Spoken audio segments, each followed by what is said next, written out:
पाकिस्तान की हकीकत पूरी दुनिया जानती है। उसका आतंक प्रेम छिपा नहीं।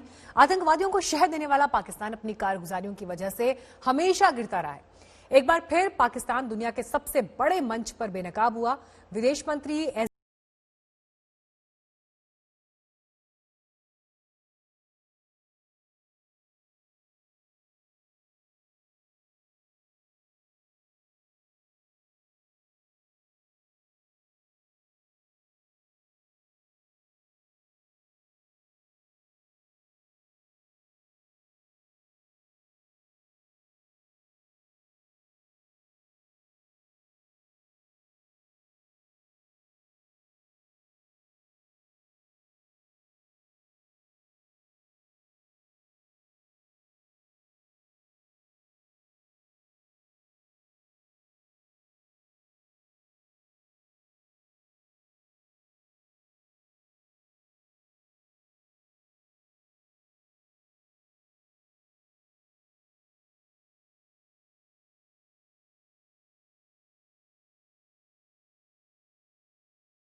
There are also other states that are clearly guilty of aiding and supporting terrorism and willfully providing financial assistance and safe havens.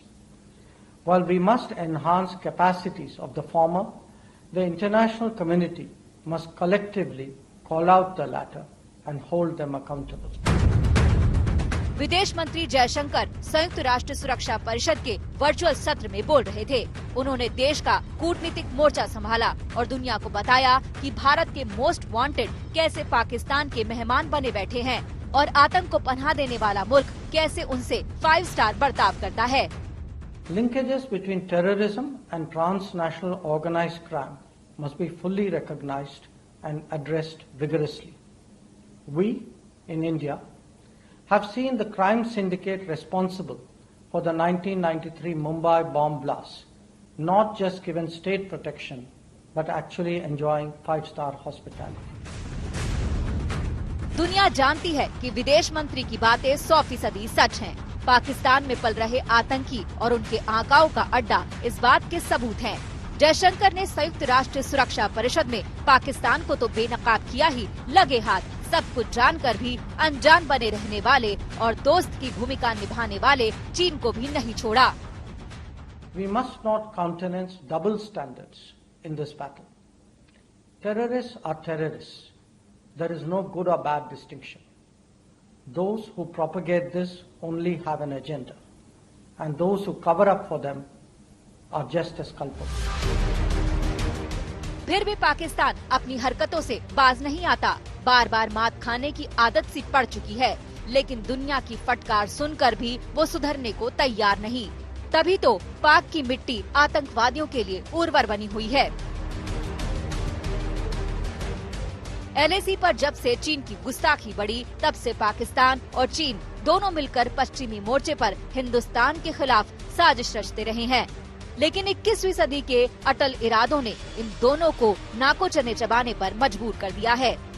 सीमा पर घुसपैठ की कोशिशें हो, विस्तारवादी ताकतों का दुस्साहस हो, या फिर देश के भीतर देश को तोड़ने की कोशिश करने वाली साजिश है, भारत आज सबका जवाब दे रहा है।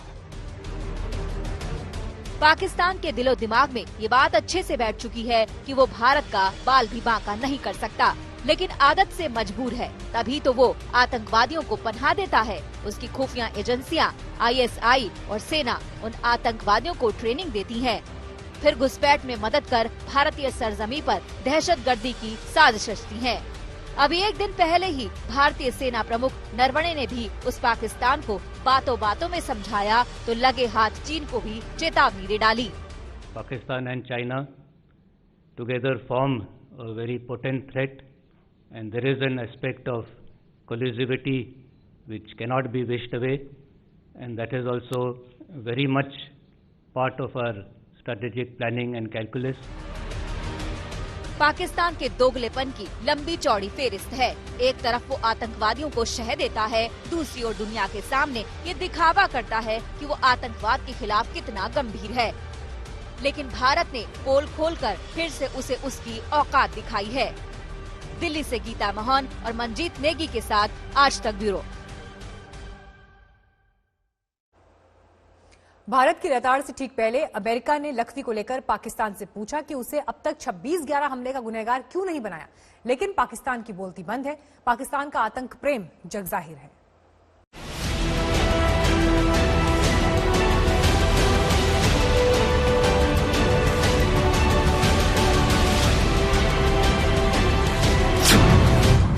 अब वक्त है आतंकवाद के खिलाफ जीरो टॉलरेंस का।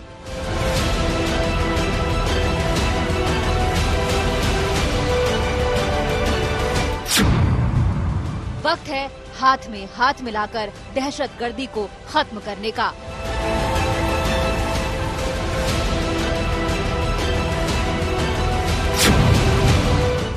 वक्त है आतंकवाद का साथ देने वालों पर जबरदस्त आघात करने का।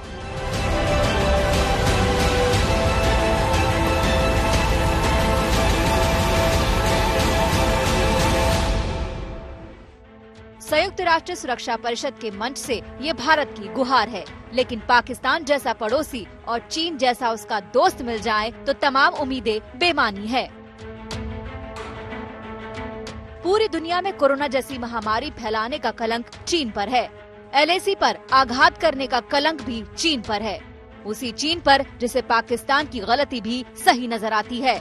पाकिस्तान ने विश्व में सबसे सम्मानित और भरोसेमंद मंच पर कई बार आतंकवादियों को बचाने से गुरेज नहीं किया। इतिहास इसका गवाह है। चीन उसकी हाँ में हाँ मिलाता रहा। मसूद अजहर को अंतर्राष्ट्रीय आतंकी घोषित करने की भारत की कोशिशें इसकी मिसाल है। 10 साल तक हिंदुस्तान दुनिया के सामने सबूत पेश करता रहा। राजनयिक और कूटनीतिक घेराबंदी होती रही, लेकिन चीन की मदद से पाकिस्तान ने लंबे समय तक ऐसा नहीं होने दिया। हालांकि पिछले साल चीन ने प्रस्ताव पर रोक लगाई और संयुक्त राष्ट्र ने मसूद अजहर पर पाबंदी लगा दी। लेकिन चीन और पाकिस्तान ने देश के 2 मोर्चों पर मानो अघोषित लड़ाई छेड़ रखी है। इसी के खिलाफ विदेश मंत्री ने संयुक्त राष्ट्र सुरक्षा परिषद के सामने दोनों देशों की नापाक दोस्ती से नकाब हटाया। We must not countenance double standards in this battle. Terrorists are terrorists. There is no good or bad distinction. Those who propagate this only have an agenda, and those who cover up for them are just as culpable. विदेश मंत्री ने इसी संबोधन में आतंकवाद के खिलाफ 8 सूत्री एक्शन प्लान पेश किया। इसमें सबसे अहम था कि सभी को आतंकवाद के खिलाफ लड़ने की इच्छा शक्ति दिखानी होगी। आतंकवाद के खिलाफ लड़ाई में दोहरे मापदंड की कोई जगह नहीं है। आतंकवाद के खिलाफ बनी कमेटियों की कार्यशैली में सुधार की जरूरत है। कट्टरपंथ बढ़ाने वाली सोच को हतोत्साहित करने की जरूरत है। साथ ही ये भी कि टेरर फाइनेंसिंग के खिलाफ सख्त कार्रवाई की जरूरत है। पाकिस्तान को पता है कि भारत के इस एक्शन प्लान पर अमल हुआ तो उसकी रही सही इज्जत भी मटियामेट हो जाएगी। फाइनेंशियल एक्शन टास्क फोर्स यानी FATF की तलवार पाकिस्तान की गर्दन पर लटक रही है। फरवरी में बैठक होने वाली है, लिहाजा वो इन दिनों आतंकवाद पर चिंता जता रहा है। दहशतगर्दी के आकाओं पर एक्शन का ढोंग करने में जुटा हुआ है। पाकिस्तान की अदालत ने जैश ए मोहम्मद चीफ मसूद अजहर की गिरफ्तारी का वारंट जारी किया है। पाक पुलिस के सामने 18 जनवरी की डेडलाइन है। वहीं 26/11 के आतंकी हमले के मास्टरमाइंड ज़कीउर रहमान लखवी को 5 साल के लिए जेल भेज दिया गया है। I would say is the timing of these actions clearly suggests the intention of conveying a sense of compliance ahead of the APJG meeting and the next FATF plenary meeting in February 2021. It has become routine for Pakistan to come up with such farcical actions prior to important meetings. Pakistan ने अपनी जमीन पर आतंक के बीज बोए हैं, आतंक की फसल उगाई है और उसे भारत के खिलाफ इस्तेमाल करने में जुटा हुआ है। लेकिन हिंदुस्तान के बुलंद हौसलों के साथ हर साजिश का मुंह तोड़ जवाब दिया है। तभी तो पाकिस्तान में छिपे आतंकवादियों में भी एक्शन हो जाने का खौफ है। दिल्ली से गीता मोहन और मंजीत नेगी के साथ आज तक ब्यूरो। पाकिस्तान अंदरूनी कलह से जूझता रहा, उसे भारी आर्थिक संकट का सामना भी करना पड़ रहा है, फिर भी उसे आतंकवादियों की फिक्र ज्यादा सताती है, क्योंकि यही एक जरिया है जो वहां सियासत का जरिया बन चुका है। गरीब आदमी का चूल्हा नहीं चल रहा। वजीर आजम भी कई बार महंगाई का नोटिस ले चुके हैं।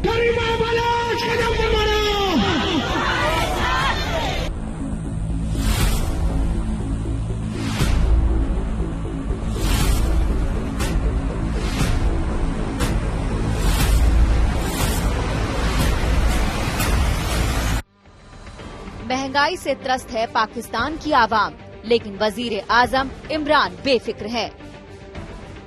कर्ज के दलदल में डूब जाए मुल्क, हुक्मरानों को क्या फर्क पड़ता है।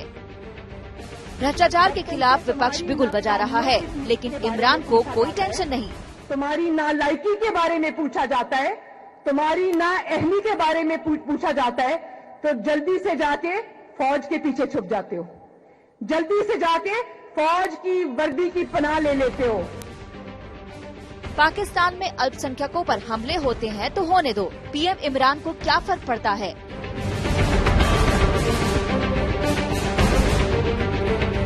पाकिस्तान के हुक्मरान को तो अपने मुल्क के अंदरूनी संकट से ज्यादा भारत के खिलाफ साजिश रचने और उसे अमल में लाने पर जोर रहा है। साजिशों को अंजाम देने वाले चेहरे पाकिस्तान के लाडले हैं। वो चाहे लाख जहरीली जुबान उगलें, पाकिस्तान में जितनी भी सरकारें आई हैं, सबने उनकी पीठ थपथपाई है। जरूरत पड़ी तो जमीन दे दी, रहने का ठौर ठिकाना दिया, उनके लिए सुरक्षा का घेरा तैयार किया, उन्हें ट्रेनिंग भी दे दी।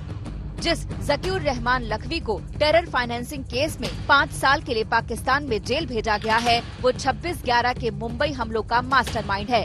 हिंदुस्तान सबूतों का पुलिंदा पाक के मुंह पर मार चुका है, लेकिन उसे गुनाहगार ठहराने में पाकिस्तान की जुबान सिल जाती है। अमेरिका पूछ रहा है कि इस्लामाबाद लखवी पर क्यों खामोश है, मुंबई हमले को लेकर उस पर कार्रवाई क्यों नहीं हुई। सिर्फ लखवी ही क्यों, उन आतंकवादियों और दहशतगर्दों की फेहरिस्त लंबी है जिन पर पाक की मेहरबानी बनी रही है।